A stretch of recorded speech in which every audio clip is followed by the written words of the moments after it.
So behind me is Craigellachie Distillery. Began production in 1891 and it was designed by the famous Charles Doig, an absolute legend in the whisky industry. Most well known for designing the Doig ventilators, or better known as the pagoda rooftops, which are synonymous with whisky and litter the Speyside landscape.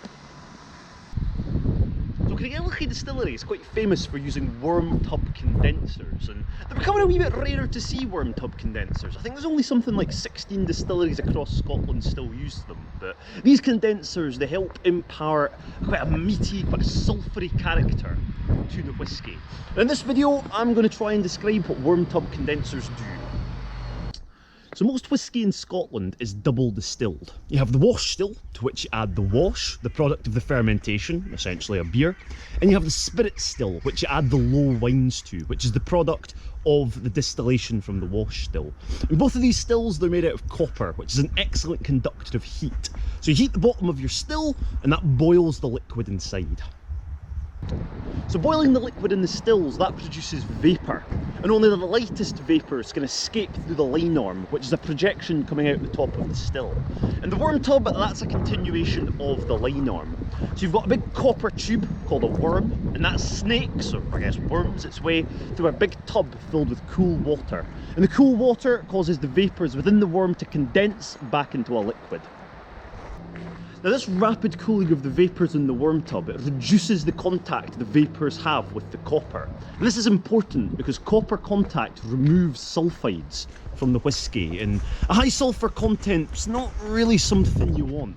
Hydrogen sulphide, for example, is the smell of rotten eggs, and you don't really want that floating about in your whisky. But if you balance the sulphur content just right, you can impart quite a meaty, quite a full-bodied character to your whisky. And it's this full-bodied character that Craigellachie is known for, and this makes it a favourite among blenders. I know of a good few blended whiskies, blended malts that use the Craigellachie whisky, but I'm not sure if I should be revealing the blender's secrets, so I'll keep it to myself which ones use Craigellachie. Another famous distillery to use worm tubs is Dalwhinnie, which is in the town, well, settlement's probably a better word.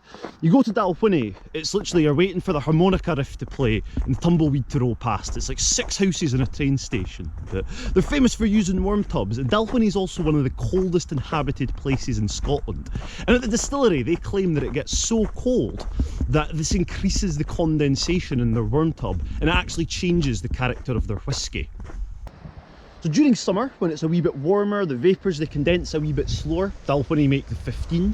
But in the colder months, when the low temperature leads to faster condensation, Dalwhinnie make the winter's gold. So as I mentioned earlier, not a lot of distilleries still use worm tubs, and part of the reason is because they're quite difficult to maintain. You've effectively got a big long thick copper tube. And if this tube springs a leak, it's quite difficult to determine where the leak is, and it's quite difficult to repair. And this means a lot of distilleries in Scotland these days use shell and tube condensers. Dalwhinnie themselves actually switched from using a worm tub to a shell and tube condenser in the 1980s, but they switched back because they didn't like how it changed the character of their whisky. And this is because shell and tube condensers typically produce a lighter, more mellow spirit by increasing the contact the vapours have with the copper. So a shell and tube condenser is effectively a big copper pipe attached to the line arm called a shell, and within this shell you'll have about 100 thin copper tubes running through the middle.